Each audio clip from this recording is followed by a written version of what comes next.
All right, guys, thanks for coming out. I'll spend just a couple seconds on me and say that I will be here beyond 2019.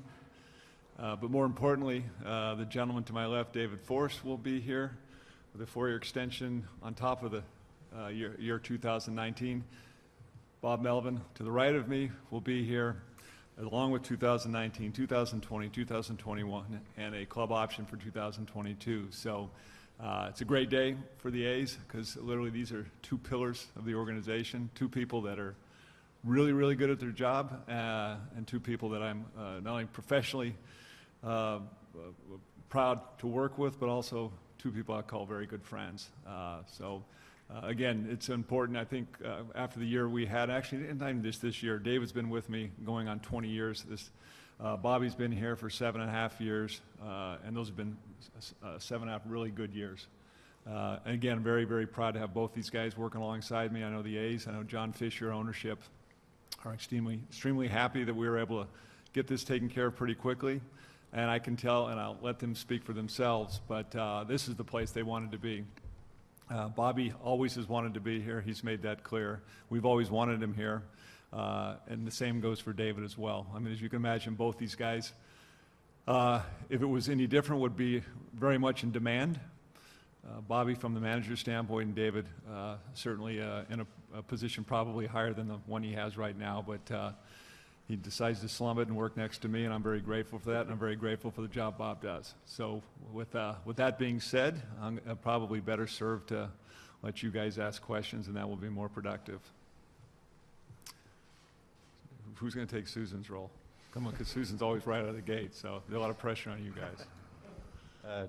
David, I know there were reports, other places were interested in you and, possibly turning down interviews. What is it about being here in Oakland that just makes you want to stay here for the long term? This has always been the place I wanted to be, like Billy said, and ownership has always been very loyal to me, and the people that we have here make this a great place to work. Like Billy said, I've been next to him for almost 20 years now, but throughout the organization you have people, Eric Kubota, Keith Littman, Dan Feinstein, people who've been here for a long time, and the idea of extending here, working with those people for years to come was always what I wanted.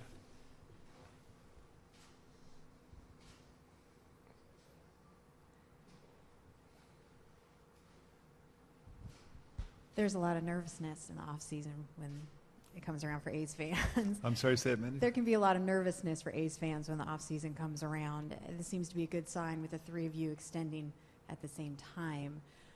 You can be so comfortable with each other, but what changes as far as building this team, the core of young players, your Gold Glove finalists, that you can rebuild that trust with the A's fans this off season and what you plan to do together as a trio? Well, I think you saw the start of that core, that group of young players. You saw them this year, and I think that should only get better as the next few seasons roll along. But the thing that I think we all feel is different is the real commitment ownership has, Dave Cavill and the business operations has to really securing a new venue here in Oakland. I mean, they're serious about it. In fact, Dave's not here today because he's got meetings. It's no disrespect to me, Bobby, or David. It's just that Dave is constantly working to secure a new venue, and that's the difference. And ownership's serious about it. Dave and the business operations are serious. And listen, that's one of the reasons we're here, because I think certainly these two guys are employable outside of Oakland. So if they didn't feel that there was that commitment, they probably would have opted to go somewhere else. Billy, you talked about the terms of the gentleman to your left and right. Are you able to tell us anything about the length of your extension? The good thing about having been doing this job long enough, I don't really feel like I need to answer that. And again, I appreciate you being concerned about me, though, but mainly because I don't think it needs to be a press issue whenever it comes up. Listen, at some point, I'm very proud of my association with the A's. I anticipate having a long-term relationship, and that was secured certainly during this negotiation. I realized I'm halfway to Connie Mack in terms of wins. I think Catherine put it in our press. I think 3,500. I think I'm at like 1,760. So If you guys are lucky, you'll have me for that long. But so anyways, to answer your question is, listen, I anticipate having a relationship with the organization for a long, long time. I'm very proud of that. And that's probably best left said, and it's a good spot to be at in your life. Bob, congratulations.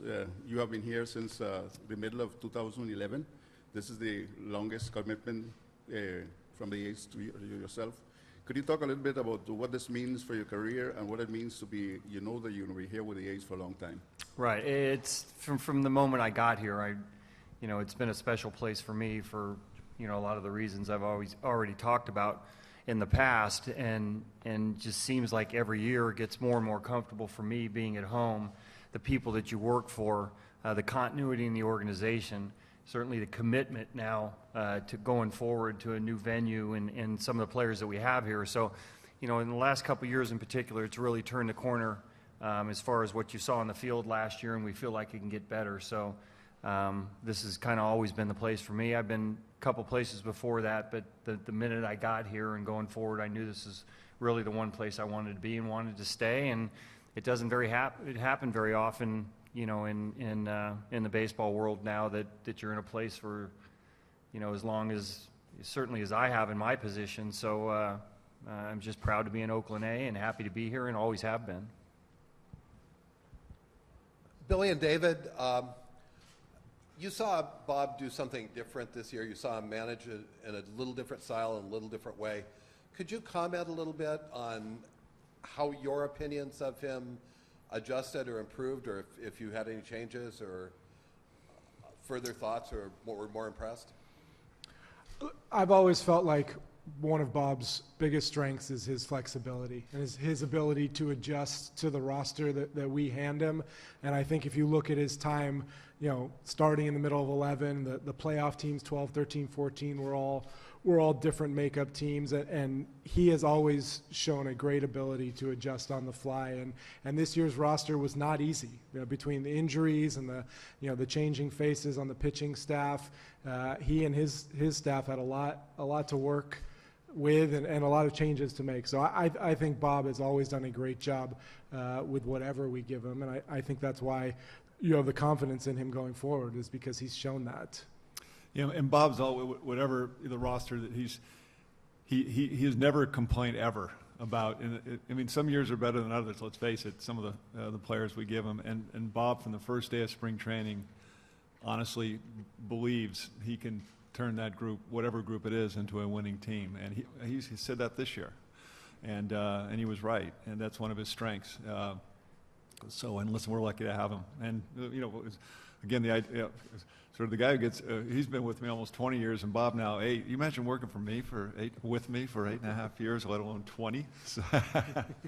So no, we're lucky, actually lucky to have both these guys. So, but listen, the other thing is I think we genuinely like each other. In this game, you're not going to agree on everything, and certainly if you do, you're probably in trouble anyways, and you're probably not growing as an organization. But the fact is we're together a lot, and to get along for this long amount of time with the intensity that we have, that's pretty unique. There's not too many. I think, Bobby, what are you, second now to Boch in terms of tenure with the team? Probably. With the team, yeah. maybe, yeah, So something like that. I think the stability here is something we're proud of, and it's extended with to the manager's seat too.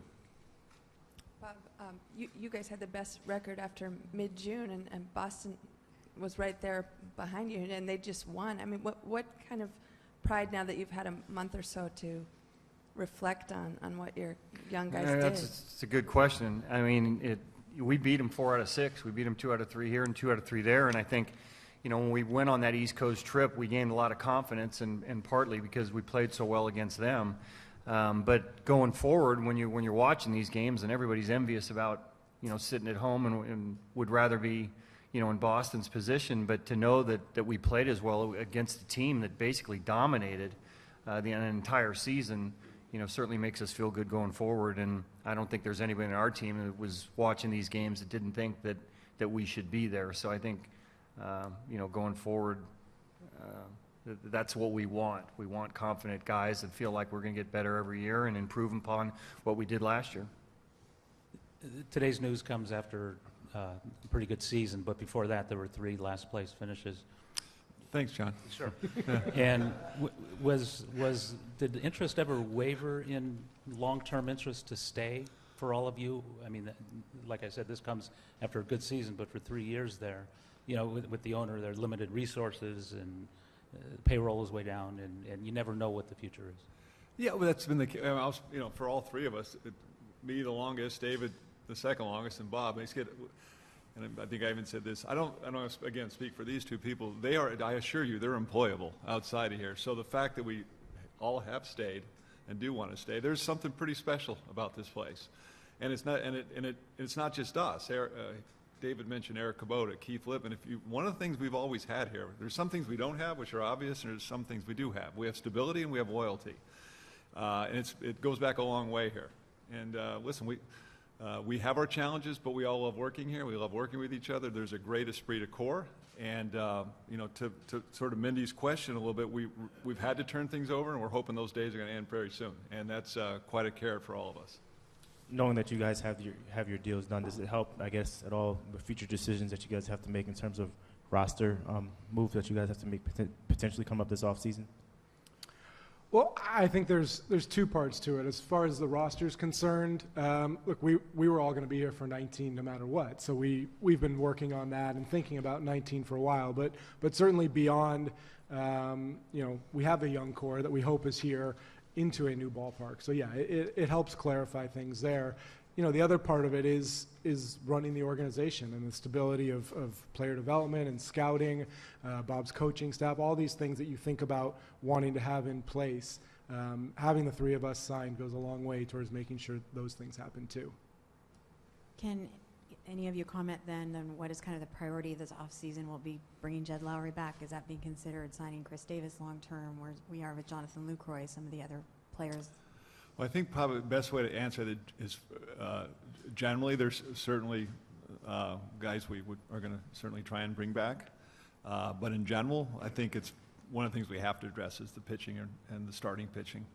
You know, we had a slew of injuries last year, and we had a lot of young guys in the minor leagues were hurt. So we're going to have to, similar to what we did during the season, we need to create a starting pitching group that Bob can rely on every fifth day or every day.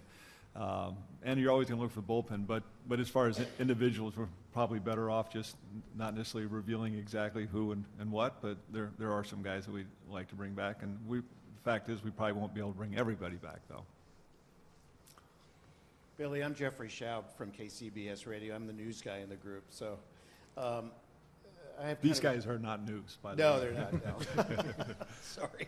But I went with straight news. All right, so I have a two-part question. One is, I was at the Giants-A's game where we had, 53,000 fans or something like that? I was in the stands with my son, and it was really exciting.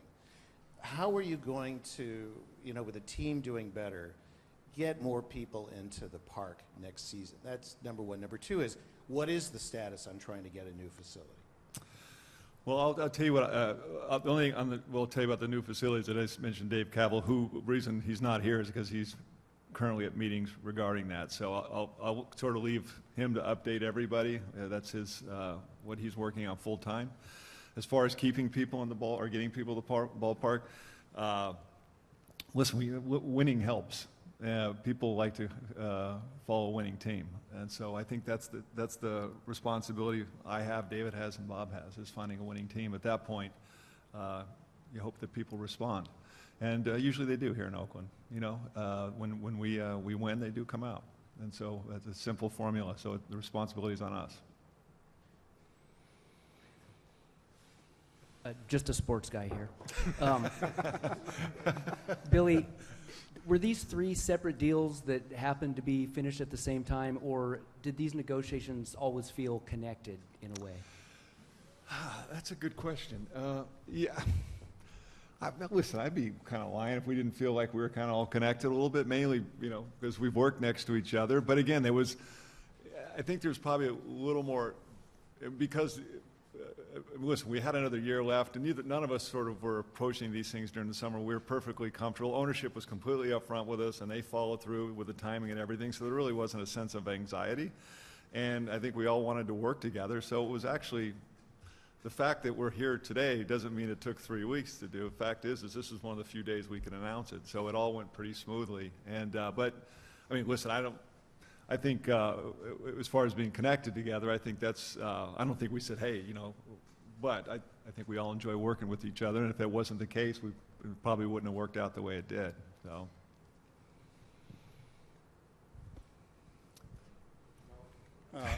You just keep hiding it from him, right?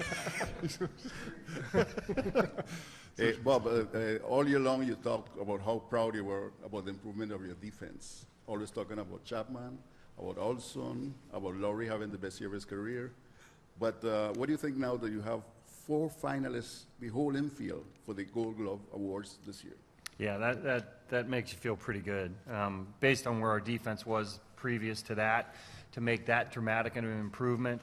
And you take it to the outfield, too. Look what Stephen Piscotty did in right field, and Laureano come up, what he did, in center field. And we just completely turned the page on where we were defensively from 3 years. And that's, one, some hard work, 2, some young guys come up in the system that are as talented as they are on the corners, and 3, kind of identifying this, years before. You have to go through some pain, but we felt like we had this group coming and the potential was for it. But then when you see something like this happen, where all 4 of these guys, were deserving for what they got in Gold Glove finalists, it makes you feel great. I know Matt Williams is walking on clouds right now based on the fact that he's our infield guy and gets to see all 4 of these guys as finalists. It's pretty cool. And the improvement we've made in such a short period of time speaks to not only the talent level, but the coaching staff, too, and working as hard as they did with these guys.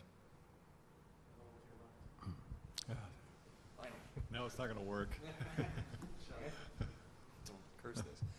Bob, especially with Marcus, as much as he has worked on his defense, how really for you guys who all acquired him, how vindicated does that make you feel, and how proud does that make you feel of him coming this far? Yeah, you got to know Marcus to know what he's all about. I mean, I think you see the work ethic and how far he's come.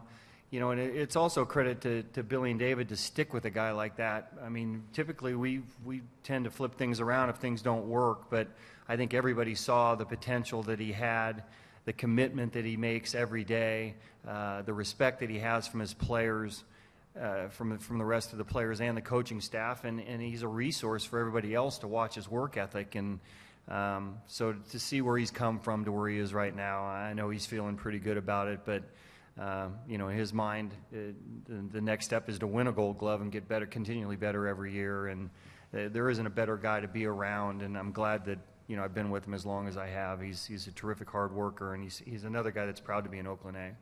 The other thing on Marcus, too, for the people who've been here, I mean, he mentioned the coaching staff, Matt Williams, but also going back to Ron Washington. And I remember the day that I was in the weight room during the game, and I just looked at Dave and I said, we got to get Washington here. And that was when Marcus was, really struggling his first year. And to see how far he's come is, it's first a credit to Marcus. And also reminds us of our old friend Ron Washington, who falls in the category of great coaching and everything. So, but it's great to see. I mean, it's really amazing we're having this conversation with Marcus, especially with all the narrative that was surrounding his first year here, and how hard he's worked and how consistent he's become. It's really, really neat to see. I know me and David and Bob, these guys are like your kids someday, and when you remember when they were one spot and then they get to this point now where Marcus is this consistent Gold Glove candidate guy at shortstop, it's a great story. For Billy and David, talking about the roster next year, and as you kind of touched on, you'd like to bring everyone back. It's probably not realistic just in baseball. How do you weigh your feelings for a guy and really liking a guy and what he's done for the organization and maybe being a fan favorite versus what a guy's going to bring forward? How do you weigh the decisions to bring guys back? Well, I think everything is factored in. I mean, certainly we know where there are weaknesses on the club that need to be filled, first and foremost on the field. There are a lot of things that Bob gets from being around these guys 24 hours a day. I mean, Billy and I are not around all the time, but we get a feel from Bob, who are the guys in the clubhouse, who do guys rely on. So you take all of that into account, and you take a guy like Jonathan Lucroy, who made an impact this year, or like Marcus Simeon, who other players look up to, or Chris in the middle of the lineup. All those things factor into our thinking in the off season. So, we know there's a level to which the team needs to perform, but you also know who the guys are that make things happen in the clubhouse.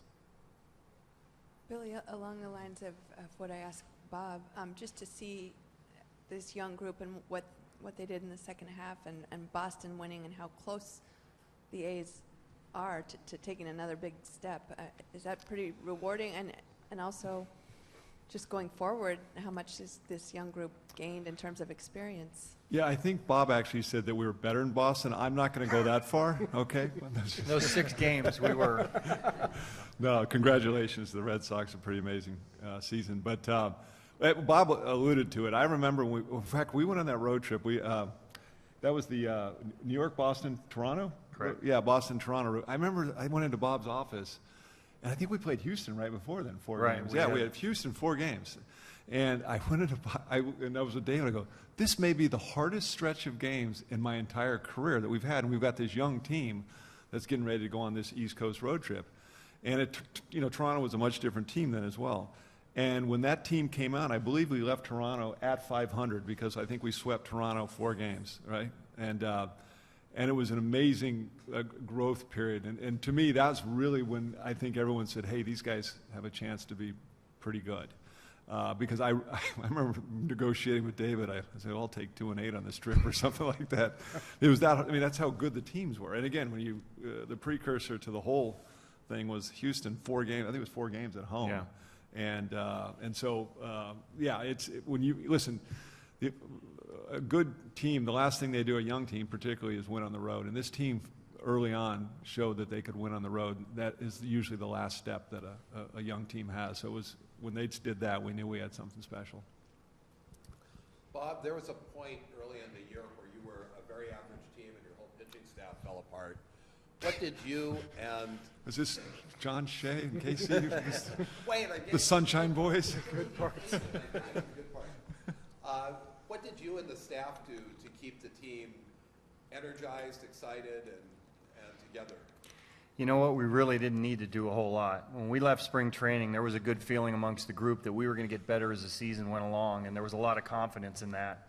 So even though we didn't get off to a great start, and I really do feel like that East Coast trip was a springboard for us, confidence-wise, but there was never a period during the season. I usually have 2 semi-dramatic meetings during the course of the season where I had enough, and you feel like you need to push them a little bit harder.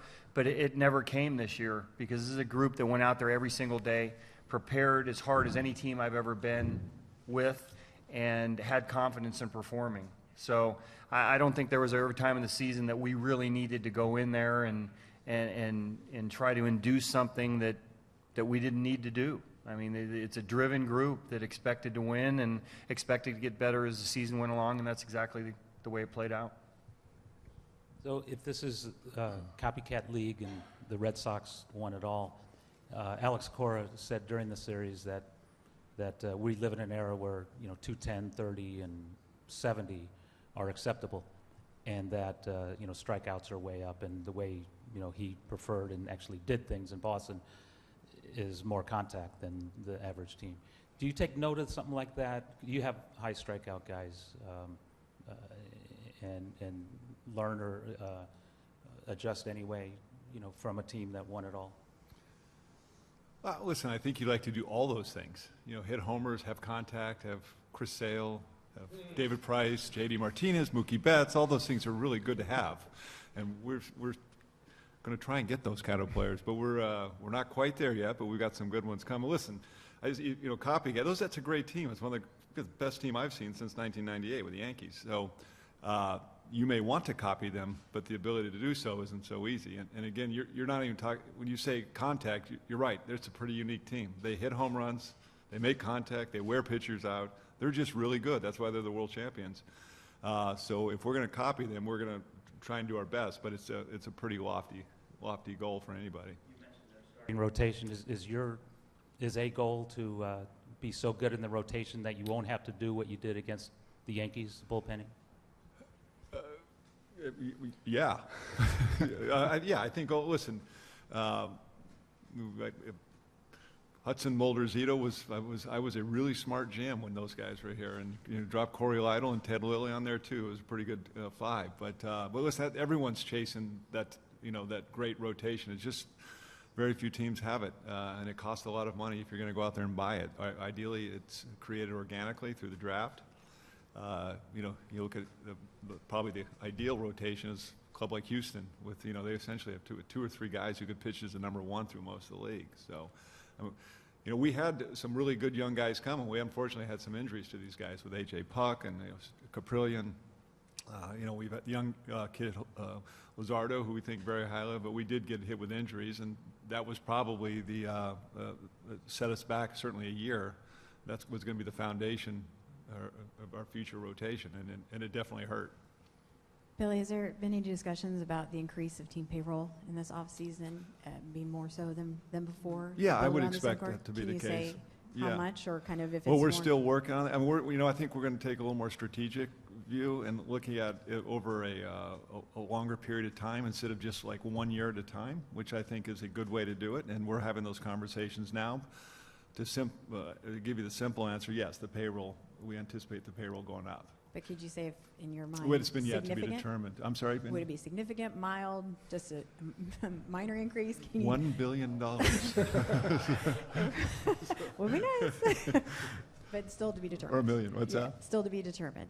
Yeah, and I mean that. I'm not trying to be coy or anything. We're having those discussions now, but it will certainly go up. And it will go up, continue over the next year after year after year. We've already had that discussion.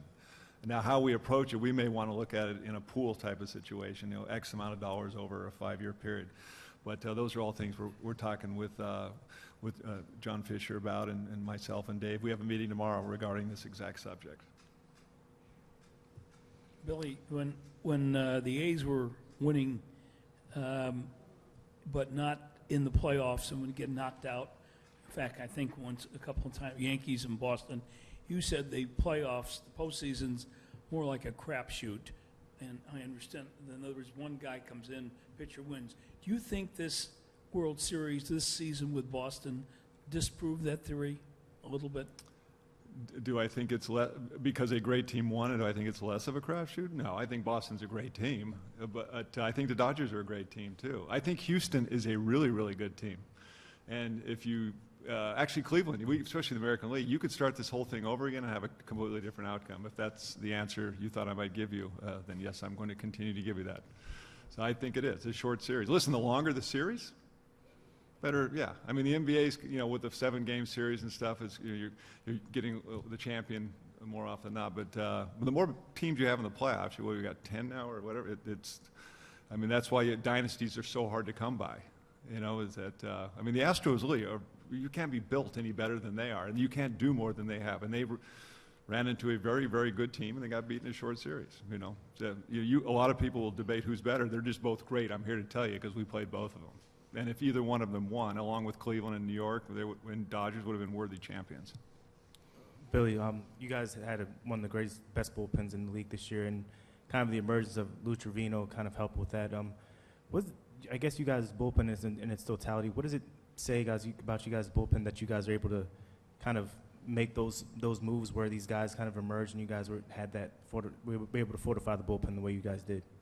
Well, a little combination of everything. First of all, you have Blake Trinan having a historic year, so you have a guy for Bobby, an anchor at the end of the game.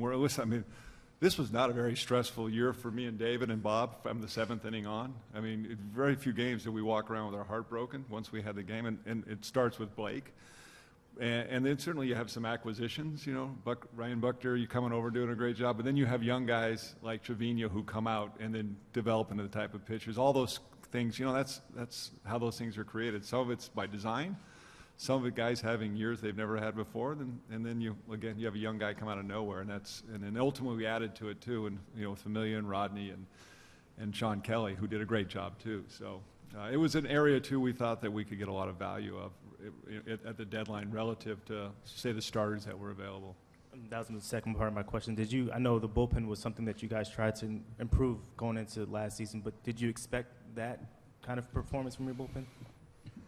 Well, I think we knew Blake was capable of pitching in the ninth, and that, like Billy said, that's the anchor. That's where you start. But certainly, when we addressed it with Petit and Pagan and Buchter last offseason, we had added Lou to the roster. I mean, we knew it was going to be better. And I will say, you mentioned Lou coming up and sort of flourishing right away. That's a credit to Bob and Scott Emerson. They allow these guys to succeed. And Lou came up, he pitched well. We had to send him down. I don't know if you remember, right after, because we were out of pitching, and Bob was really against sending him down because he said, this is a young guy who succeeded. Let's let him stay and experience the culture. It's something Bob does really well, is particularly with the bullpen guys, let them feel good about themselves, let them go out and have success, and you see how it snowballs over the course of the season. Billy, kind of going off a little bit of what Art said, playoffs being a crapshoot, and you being the king of analytics from way back, do they break down in the playoffs? And the more magnified a series gets, the longer you're playing one team for an extended period of time, do analytics maybe stop working at that point, or? No. Just, listen, short of the series, the more randomness can determine the outcome. Let's go back one thing. Boston's a great team, a worthy champion, and sometimes the best team wins, sometimes it doesn't. That's my opinion. Do I think data and objective decision making breaks down? No. I mean, no. Yeah, I absolutely. It's again, there's a lot of narratives that go on during the postseason that people hear and stuff like that. But listen, when you build a team over 162 game season, you can have a 3 or 5 game playoff where a hero will be a guy who hit 180 during the season. I was waiting for the article to be written. I'm glad Mookie Betts had a homer last night because I was waiting for everybody to write, though. He really doesn't come through in the postseason. He's not that good. This guy's a great player. And and then you all talk, oh, he's over whatever, over 13. I mean, the fact of the matter is, we all know he's a great player. But had that kept going on or went into next year, that's what you're going to hear. I remember hearing about Bonds in '92. He can't hit in the postseason, like 3 for 19 in '92. And then guess what? 10 years later, he set the all-time home run record. Which one is he? He's pretty good. So Bonds' skill wasn't different during the postseason. He was a great player, and he had a small sample size with the Pirates, and that stuck with him for how many years? And it's just ludicrous. So that was probably a longer answer than you needed. But okay, we'll do one more. For anybody who wants it, is there what's the latest physical update on AJ Puck? And I'm just wondering, how did he bear up during what must have been a very difficult year for him? AJ's playing catch. He's been down at our facility in Mesa, so he's playing catch. He'll be, come spring training, he'll be about 10 months off of surgery. So we would project him sometime in the middle of the season, probably to be back pitching in games. But he's done great with his rehab, no setbacks, and he's worked hard. I think after the spring he had, where he was, realistically on the cusp of making the big league team, he was disappointed. But as soon as he had the surgery, kind of turned the corner and worked hard to get back to where he is. That's a long, hard process too. I saw him the other day at our complex, and he was upbeat. He was working hard. I mean, they have a group of guys there that kind of support each other, and we have a good group of coaches down there. Craig Lefferts, who's our rehab coordinator with these guys, and I don't want to say I was surprised to see how upbeat he was, but he looked like he's ready to go and excited about going into next year. So I was proud of the fact that the look on his face after what I saw in spring training and knowing he was going to have surgery to where he was the other day. This is a kid who's very driven. All right, thanks.